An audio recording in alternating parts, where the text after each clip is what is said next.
portion of the Facebook post ng kapatid ni VP Sara na si Congressman Pulong Duterte.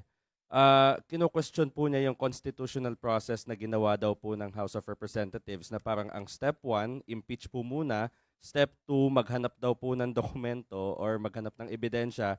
Tapos, yun po, no, may step 3 pa actually. Pero ang pinaka-point po ng post po niya is parang bakit ngayon lang daw po kayo maghahanap ng mga dokumento or magpapasubpina ng mga dokumento gayong may articles of impeachment na at nai-forward na nga po sa Senate Impeachment Court. Ano pong pananaw or komento po ninyo dun sa aligasyon ni Kong Pulong? Thank you po. Well, alam naman natin, napag-usapan din natin kahapon yung issue na yan, yung sinasabi nga nilang fishing expedition. Pero ilagay natin sa tamang konteksto itong pinag-uusapan natin.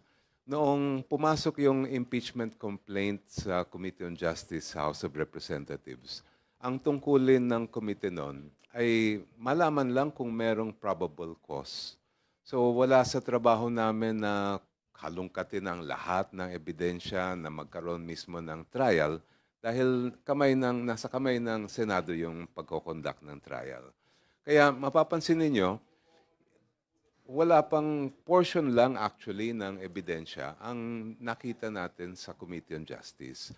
The time to have evidence presented at syempre para makapagpresenta ng ebidensya, yung panahon para i-subpoena yon ay dito sa loob ng Senate bilang impeachment court. At walang pinagkaiba yung ginawa namin proseso doon sa nailahad na proseso sa ating saligang batas.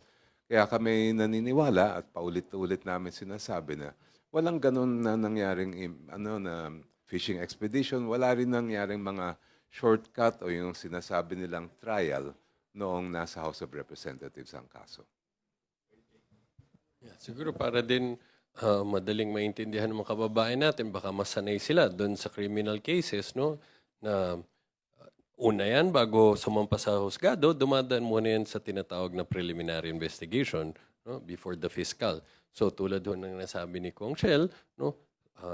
Before the House of Representatives, determination muna ng probable cause yan. Ganon din sa criminal case. Before the prosecutor's office, determination of probable cause. So dyan, hindi pa talaga required at inaasahan na papakita na lahat ng ebidensya. Dahil ang lahat ng ebidensya, lalabas yan during the trial itself. Pag nandun na sa husgado ang kaso, magkakaroon na ng full-blown trial. Ganon din naman dito. So since ang determination of probable cause ang ginagawa sa House of Representatives, pagsampa sa impeachment court, ito na ho yung full-blown trial, ito na yung tamang venue para hingin at ilabas at sa atin natin lahat ng ebidensya.